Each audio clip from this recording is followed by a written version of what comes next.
We're going to focus today on Henry I of England. Now, he's replaced William Rufus, his older brother, as king. Now, when he inherited his 10,000, he decided to purchase the county of Cotentin, or Cherbourg, in West Normandy. His brother Robert is still technically Duke of Normandy, even though he's having warfare with William and is in and out of prison and keeps us fighting him. And so, yeah, not allowed to have that, so they sort of make it difficult for him. So Robert ends up going on crusade. And William Rufus decides to nick control of Normandy without telling his brother while his brother's out on crusade in the Holy Land.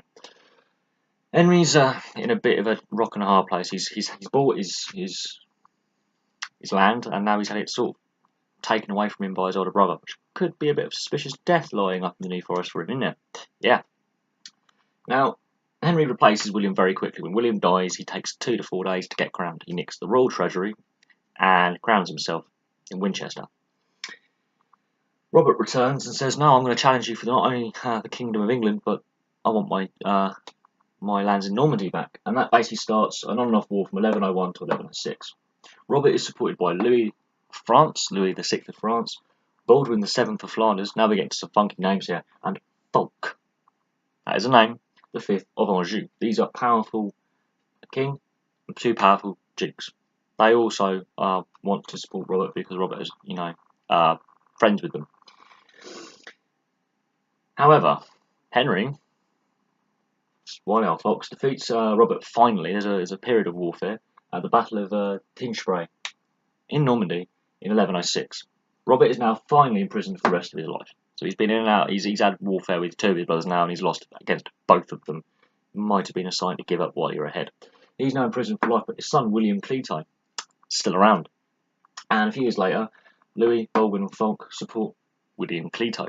There's a lot of Williams with funky surnames. It's hard to distinguish them. They're all related. It's weird, I know.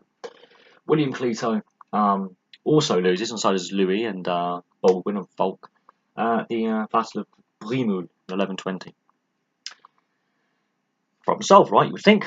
Well, at that time, Henry's only legitimate son, because he had many, bits of totty on the side with many other kids, because that was sort of allowed at the time. His only son, William Adelin, who is his only heir, dies in the White Ship disaster, coming over to visit his father at about this time in the Channel to celebrate with his father. He drowns. And Henry is very, very upset by this, so he names his daughter Matilda as his heir, which is a very unusual thing to do at this time. The first actual Queen of England crowned is Mary, after Henry Tudor and Edward have died. Yeah, Henry VIII.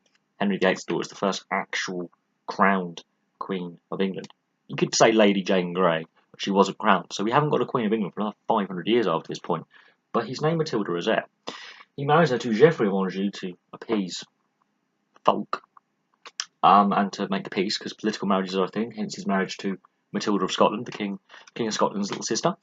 But his nephew Stephen of Blois is quite a powerful noble in France as well, and that's going to lead to problems later on, as we will see in the next video.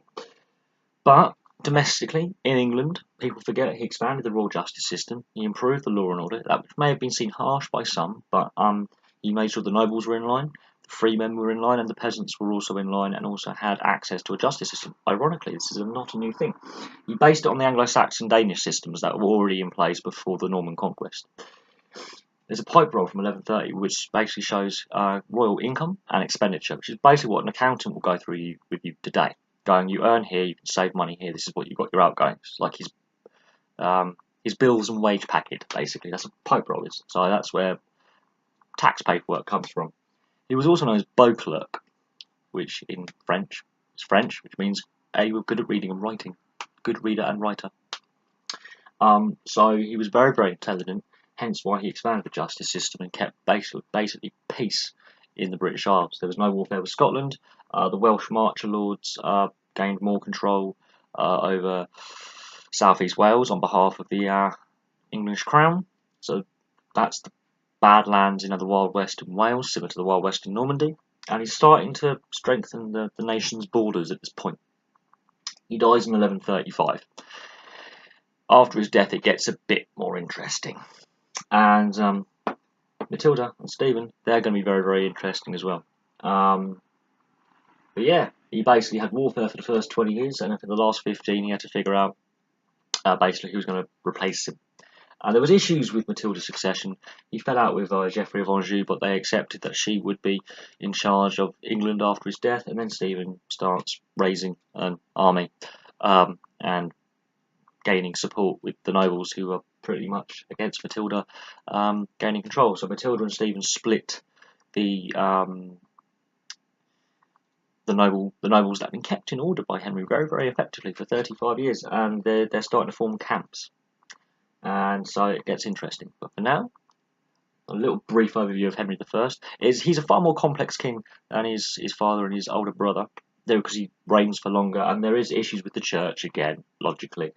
But it's mostly to do with the last half of his reign is where it gets really, really messy, personally for him, because of his son's death and his daughter's succession, and his nephew going, I want a piece of that as well. So that gets where it gets really interesting. But this is where the end of the House Normandy, and the beginning of the Plantagenets come along, and it gets really bloody after that. But anyway, thank you very much for watching. Please like and subscribe. Place your comments below. And we'll have some sports videos later as well, because obviously the football's back on, so the World Cup's back on. We've got the quarterfinals starting tonight, so we'll do a couple of videos on them as well. But for now, we're focusing solely on the History Channel for the moment. But we will be doing sports videos in a couple of hours when the football's in full swing. See you soon.